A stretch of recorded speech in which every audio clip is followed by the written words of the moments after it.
Ay, magandang araw po, magandang gabi po sa inyong mga minamahal kong taga-subaybay. Saan mamupalig ng mundo kayo naroroon.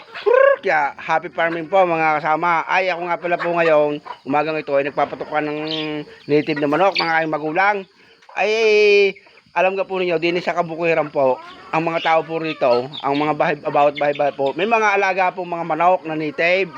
Hindi, sabi ko nga po sa inyo, sa mga nauna kong vlog, ang inaalagaan ng mga tao dito, manok, baboy, baka, kalabaw, kambing, at iba pa mga hayop. At ang tao po dito, napakasisipag po. Ay kita po ninyo, ang sarap po ng buhay dito sa bukid. Pag nagbibigay-bigay ka ng mga putukan sa manok, ay ito nga pala pong pag-aalaga ng manok o anumang uri ng hayop, bukod sa nakakapagtanggal ng stress, ay malaki po na itulong sa kabuhayan. Bukod po sa may pangulam pa kayong masarap, halimbawa po marami na, siyempre magkakatay po. Naalala ko po nung ako'y bata pa, pag po nilalagnat, ay agad ipagkakatay ng aming magulang ng manok at gagawin tinula para may pawisan. Ay pasasarap naman po. Ay bukod po doon, ay naalala ko po nung kami napasok pa, nung kami nag-aaral pa nung elementary, high school hanggang sa nag-college, ay malaki po ang naitulong po nitong pag-aalaga ng manok sa aming kabuhayan. Kapag po halimbawa, nagigipit po sa pera, wala kaming baon, ay magdadakip lamang po ng manok. Ipagbibili po sa kanto o dadalhin sa bayan. Tapos po yung mga itlog, ganyan po, pinagbibili din po namin. Ay naman po na ngayon, napakarami naming alagang manok ng aking magulang. Dahil yun po, wala po mga hayop na may minsala. Ay ngayon po hindi makapagparami dahil po dito sa aming lugar, dumami po ang mga asong askal. Ay araw-araw po halos may manok na pinapatay yung mga asong gala. Ay sana naman po yung batas na Animal Welfare Act ay amyendahan nyo o may pangontra dahil ay dahil talaga po nakakapinsala ay bukod po sa may masarap na kayong ulam, kumikita pa kayo sa pag-aalaga ng manok.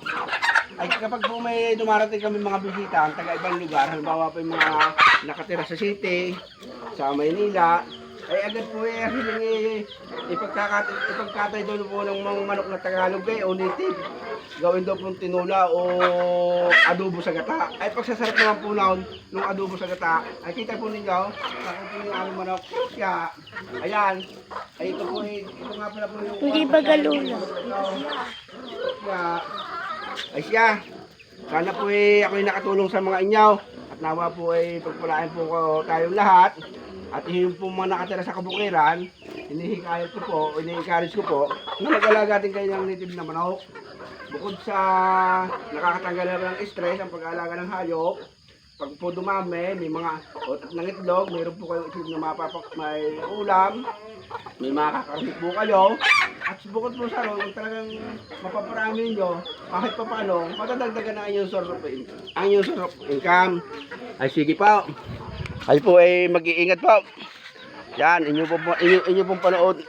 pong panoodin ng ayos itong mga native na manok. Yan, diyan po yung gumagala, pataas na yan. Sa layo naman po ng abot na yan. Ayan po paparyan na yan Yan, diyan po ang galaan. Tapos din po sa palabak na yan, alaga ng hayop. Diyan po umuulay yung mga manok na yan. Yan, kita naman po ninyo.